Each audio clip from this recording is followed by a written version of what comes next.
We really appreciate it. But look, like I hate all the credit because it's not me.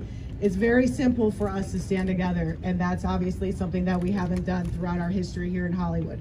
But we're changing the history in Hollywood right fucking now. And you guys are leading the charge, and I gotta give it to you. The writers are the most militant in Hollywood. You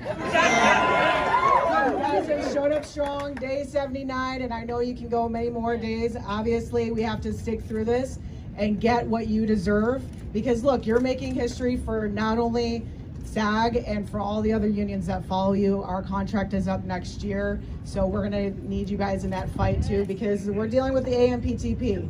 So the goal is we gotta divide them just like they've divided us. We'll be here with you. Like I said, day one, if you throw up a picket line, those trucks won't fucking cross. And they did it, right? So there's a lot of other labor fights happening across the country right now, and one of the biggest fights that the Teamsters has is with UPS. It's a private sector contract that covers over 340,000 Teamsters. And so it is a privilege and an honor for me to introduce to you the toughest, smartest labor union leader that I know. Yes, that's right. I wasn't talking about me, I was talking about him.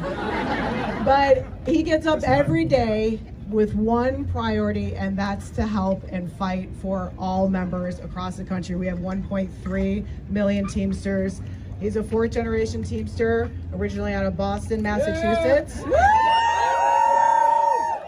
Our greatest general president of the International Brotherhood of Teamsters, Sean O'Brien. Thank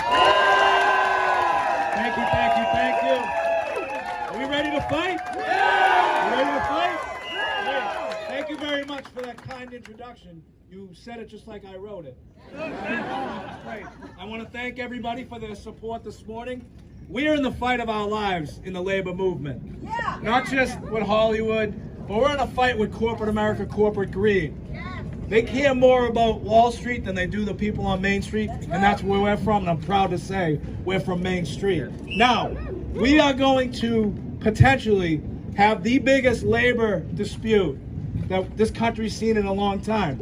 But it's not our fault, just like it's not your fault. You go to work every single day, whether you're writing, whether you're acting, whether you're being a Teamster providing services on these sets. You go there every day with one goal, one mission, and that is to support your families. You don't go there with any type of greed, any type of motivation. You go there to service an industry that you're passionate about, that you are very passionate about. Unfortunately, the people that you work for care more about a bottom line of a balance sheet than they do the people that make them a success. And it's no different at UPS. I want to give you a little story about UPS. 2020, we all know that we had the toughest times this nation has ever seen. You know, because you didn't work. You couldn't work. UPS, though, our members provided goods and services, made certain that supply chain solution was happening, made sure that people on Main Street got the goods and services they needed to survive when you couldn't go into grocery stores, when you couldn't go in to buy merchandise necessary to run your home. But all the while, UPS was doubling their volume, doubling their profits. $100 billion they made. Now, they didn't share that with any of our members at the time. No. What they did is they forced our members to work 6 days per week. Now, everybody loves the UPS drivers, the men and women that are in their neighborhoods delivering packages. But what you don't see, those packages do not get put on those trucks by themselves. They get put on those trucks by part-timers. Part-timers who are single mothers trying to make ends meet. Part-timers who work 2 or 3 jobs. Part-timers who are in housing shelters. Part-timers that are homeless who make less than $16 per hour. Those were the unsung heroes. Those were the people that didn't get rewarded. And unfortunately, UPS chose to reward in January the stockholders, increasing their dividends by 50%, increasing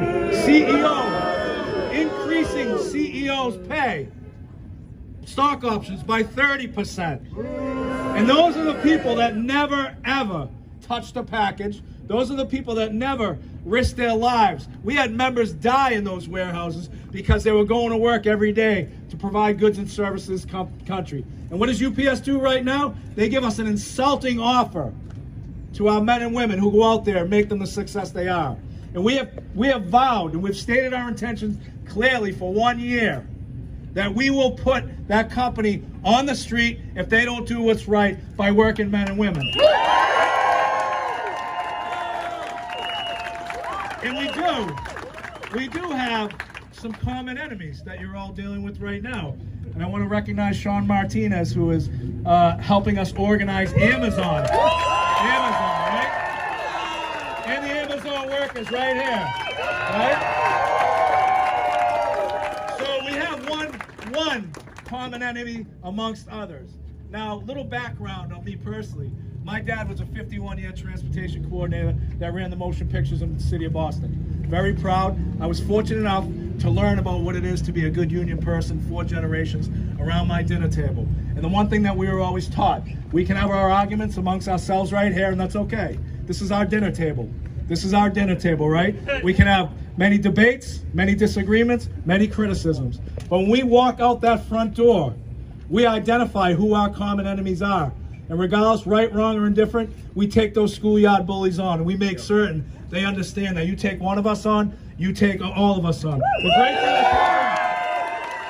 great thing that's happening right now in the labor movement, we are for one time, and I've been a Teamster for 33 years, one time we are collaborating with each other. And the power of collaboration to truly effectuate change is going to be instrumental to the survival of the labor movement. And I got to tell you, I'm proud to be here today.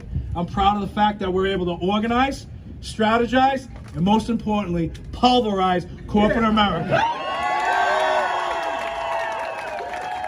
I got a message to these studios.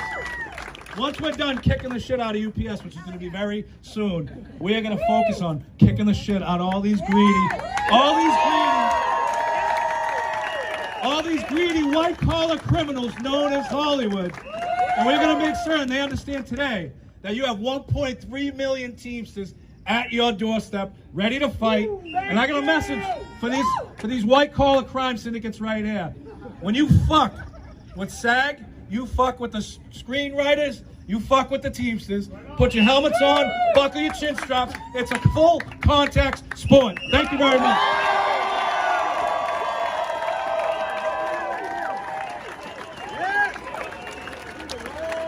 Yeah.